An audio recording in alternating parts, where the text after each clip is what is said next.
Democrats are accused of being out of touch with some voters, and one Democratic senator from Hawaii thinks she knows why. They're too smart. One of the things that we Democrats have a really hard time is connecting to people's hearts instead of here. We have a really hard time doing that, and one of the reasons that it was told to me at one of our retreats was that we Democrats know so much. That is true, and we have to kind of tell everybody how smart we are. Exactly. Here to react, former White House communications director, very smart guy in his own right, author of Trump, the Blue-Collar President, Anthony Scaramucci.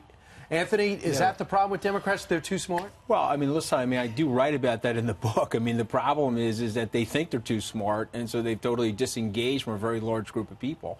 The other thing they're doing is they're calling people deplorable, white ethnocentrics, nationalists, racists, and so they're missing the point. Like, the American people really just want, like, a really good job and some aspiration for their children. And so when she's sitting there in that sort of nonsense, acting in that limousine liberal sort of a way, they've opened up a very wide berth for somebody like President Trump to stay in that lane and continue to galvanize his base. The country's changed so much, and we saw that in the last election. It's no longer the establishment that necessarily is going to win. It could be an outsider who can connect with the people and who can relate, and Middle America found that in President Trump. Who can the Democrats put up that could compete with him?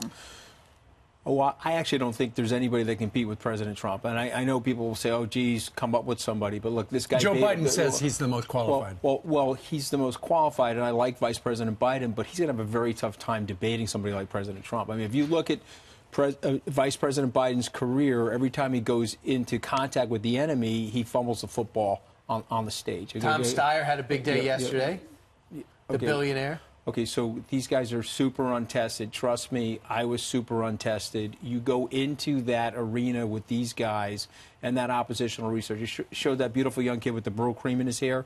He hasn't been oppoed yet. Okay, so wait till he gets oppoed. Okay, then he's going to start having a rough time.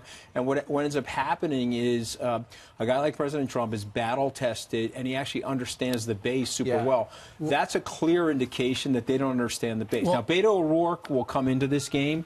But again, he probably doesn't understand the fastballs are going to be coming out. And he met with former President Obama yesterday. Well, if the question is this, Anthony, if the Democrats got the message so wrong, you know, we're much smarter, why'd they win the House?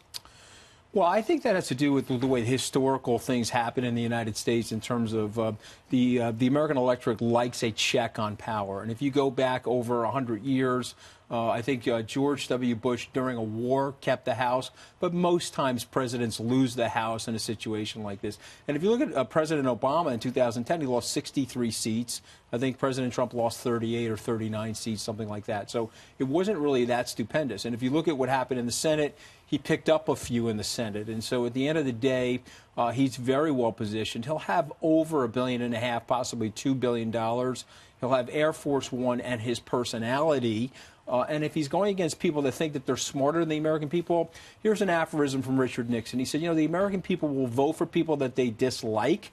They gave Richard Nixon a landslide. But what they don't like doing is voting for people that dislike them.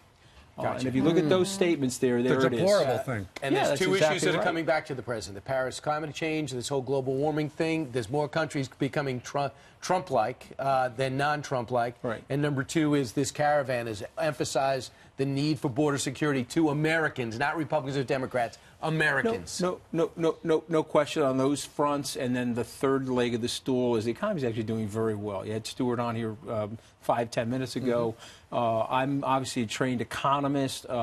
You are still seeing large growth and wage improvements. Stock market is a little sloppy because we're in probably the toughest trade battle that we've had in 70 years. And so the volatility in the market is expressing that.